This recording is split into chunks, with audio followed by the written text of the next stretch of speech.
nuclear former superpower, Russia? That doesn't seem like a great idea. And so the White House is trying to run away from this. The White House is trying to say, no, we don't support that. We don't support Ukrainians using American military equipment against the Russians.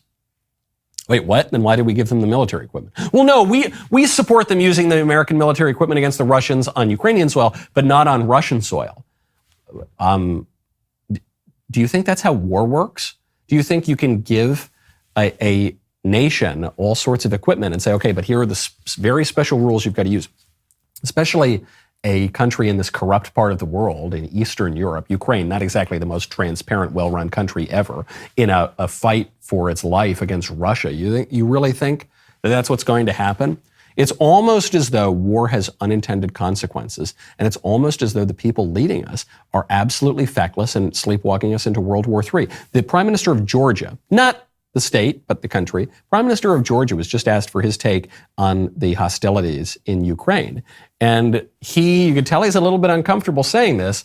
He says, hey, maybe NATO bears a little bit of the blame here.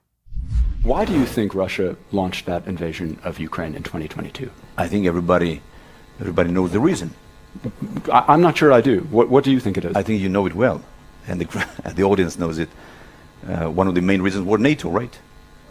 NATO enlargement, right? And many other reasons. You think that NATO enlargement provoked the war?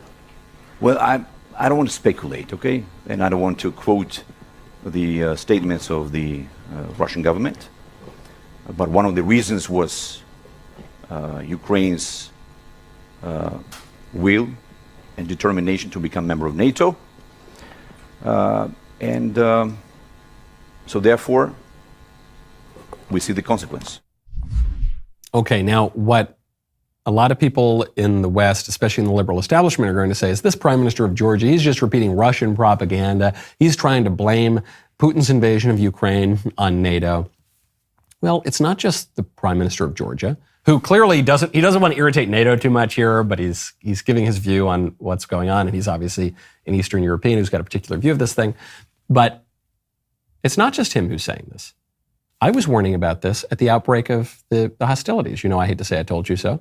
But I said, hey, buffer states have played an important role in history. And as NATO has expanded eastward, this has provoked Russia. And it wasn't just me saying this. It was Yoram Hazony, the Israeli philosopher, saying this. But it wasn't even just me and Yoram, who are kind of modern-day conservatives. It was Henry Kissinger. It was Sam Nunn. It was Daniel Patrick Moynihan.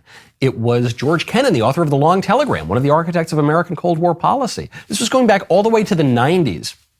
There were wise statesmen who said, hey, NATO should stop aggressively expanding eastward. That's going to needlessly provoke Russia. And unless NATO is going to gobble up the whole world in wars of conquest, and there have been some aggressive actions by NATO. It's not been a purely defensive alliance, which I'm sure Russia is seeing as well.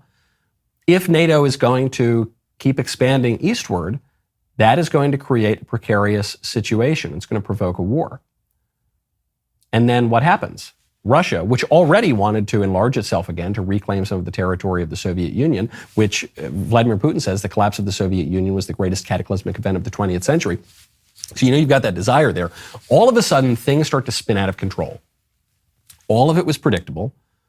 There were plenty of conservatives warning people of this. And you look at our feckless leadership. You are reminded, this is a point I made yesterday, if we want to have a stable political order, a good political order, we've got to replace the current elite. We've got to replace the people, personnel or policy. And these people don't know the difference between a man and a woman. These people claim that if you're 400 pounds, you're the pinnacle of health. These people don't know that a baby is a baby. These people blame white men for Latino criminals. These people do not have a strong grip on reality. And these are the people on whom we depend to avert World War III.